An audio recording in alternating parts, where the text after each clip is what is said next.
بسم اللہ الرحمن الرحیم۔ بہن نے دوسرا یہ بتایا تھا، کویسچن کیا تھا کہ کہتے ہیں کہ عورتیں قبرستان نہ جائیں ورنہ مردوں کو بغیر کپڑوں کے نظر آتی ہیں، کیا یہ صحیح ہے؟ نہیں، بالکل غلط ہے، ایسا کچھ بھی نہیں ہے۔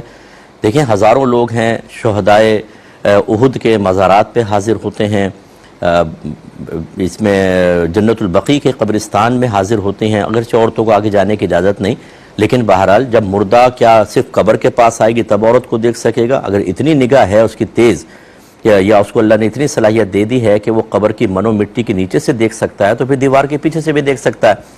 اسی طریقے سے جنت المعالی کا قبرستان ہے، اور اسی طرح کیا قبرستان میں جائے گا تو نظر آئے گا کہ قبرستان کے پاس سے کوئی عورت گزر رہی ہے، کیا وہ نظر نہیں آئے گی؟ اس کا مطلب ان عورتوں کو قبرستان کے پاس سے گزرنا نہیں چاہیے، بالکل غلط ہے۔ تو یہ اس طرح کی بے سروپا باتوں کو نہ عام کیا جائے۔ یہ ضرور ہے کہ فقہاء نے فرمایا کہ پہلے نبی کریم صلی اللہ علیہ وسلم نے منع فرمایا تھا، پھر اجازت مرحمت فرمائی کہ میں نے پہلے تمہیں منع کیا تھا لیکن اب میں تمہیں زیارت قبور کی اجازت دیتا ہوں، کیونکہ اس سے نصیحت اور عبرت حاصل ہوتی ہے،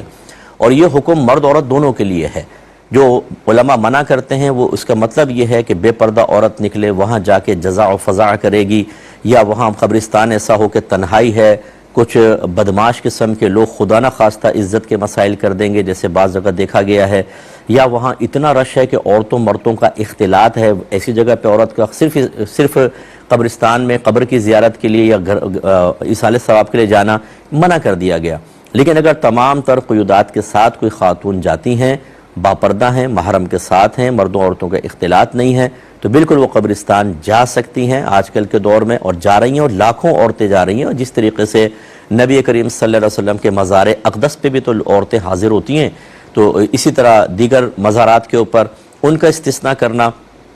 اور باقی مطلب قبرستان کی اجازت نہ دینا، یہ صحیح ضرورت کے تحت ہوگا جو علماء منع کرتے ہیں، اور وہ بالکل صحیح منع کر رہے ہیں، اس کا میں انکار نہیں کر رہا ہوں۔ لیکن اب جیسے بہت ساری عورتیں جاتی ہیں اپنے محارم کے ساتھ، والدین وغیرہ کی قبر ہیں، بچے کی قبر ہیں، اور وہاں پہ ایسا مسئلہ بھی نہیں ہے، تو وہاں جا سکتی ہیں۔ لیکن ہم یہ کہتے ہیں کہ قصد و ارادے کے ساتھ نہ جائیں، جیسے وہاں سے گزر رہے ہیں تو ٹھہر کے چلو ایصال ثواب بھی کر دیا، اور وہ بھی اس صورت میں کہ جب آپ وہاں قبر تک جاتے ہوئے قبروں کے اوپر چڑھ کے نہ جائیں، پھلانگ کے، مناسب نہیں، پھر دور سے اپنے باہر سے ایصال ثواب کر لیں۔ اور بہنوں کے لیے سب سے بہتر یہی ہوتا ہے کہ اپنے گھر پہ رہ کے کریں، کیونکہ جب عورتیں وہاں جاتی ہیں تو یہ اپنے آپ کو قابو میں نہیں رکھ پاتی، رو پڑتی ہیں، جزا و فضا کرتی ہیں، چیختی چلاتی ہیں بعض اوقات، تو یہ مناسب نہیں ہوتی چیزیں۔ تو ان تمام چیزوں کو ذرا ذہن میں رکھیے۔